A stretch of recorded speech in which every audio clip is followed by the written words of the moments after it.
ಅಯ್ಯೋ ಸರಿ ಬರಲಿಲ್ಲ. ಹತ್ತಿರ ಇಲ್ಲಿ ತೊಗೊಂಬಂದು ನಾ ಹೇಳಿದ್ಮೇಲೆ ಅದನ್ನು ಹಾಗೆ ಇದು ಮಾಡು. ಹಾಂ ತೆಗಿ ಅದ್ರ ಕೆಳಗಡೆ ಅಲ್ಲಾಡಿಸ್ಬೇಡ.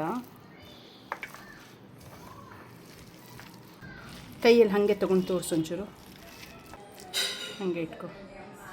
ಹಾಕು ಈಗ ಹಾಕ್ಬಿಟ್ಟು ಕೈ ತೆಗೆದುಬಿಡು. ಹಾಂ ನೀರು ಬಿಟ್ಕೊಳ್ಳೋಕೆ ಮುಂಚೆ ಬೇಗ ಸ್ಟೀಮರಲ್ಲಿ ಇಡಬೇಕು. ಒಂದು ಡಬಕ್ಕಂತ ಹಾಕಬೇಡ.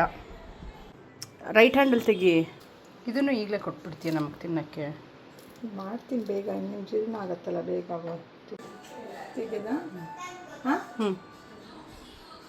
ಅಯ್ಯೋ ನಾನು ನೀನು ಕಾಣ್ತಿದ್ದೀವ ಇದರಲ್ಲಿ. ಎಲ್ಲಿಡ್ತೀಯ ಅಂತ ಹೇಳು, ನಾನು ಅಲ್ಲಿ ಫೋಕಸ್ ಮಾಡ್ಕೊಳ್ತೀನಿ. ಇದನ್ನು ಸೈಡಿಗೆ ಇಡ್ತಾ ಬರ್ತೀನಿ. ಹಾಂ ಹಿಂಗೆ ಇಡ್ತೀಯಾ? ಪಕ್ಕದಲ್ಲೇ ಹಾಕು, ತಕ್ಷಣ ಹಾಕು. ಅದು ಜಾಸ್ತಿ ಆಗತ್ತಮ್ಮ? ಇಲ್ಲ ಅಲ್ಲ. ಇಲ್ಲ. దీని జೊತೆಲಿ ఇంత ಚಟ್ನಿನಾ? ಎಸ್ ಬೇಕು. ಒಂದು ಸ್ಪೆಷಲ್ ಹೋಗ್ತೈತೆ ನೀವು ಬಿಟ್ಟು ಜೊತೆ ಹೇಗೆ ಹುಡ್ತಾ ಹಾಕ್ಲಾ? ಎಲ್ಲಿಂದ ಹಾಕ್ಕೊಂಡು ಹೋಗ್ತೀಯಾ? ಫಸ್ಟ್ ಒನ್ನಿಂದ. ಹಾಂ ಹ್ಞೂ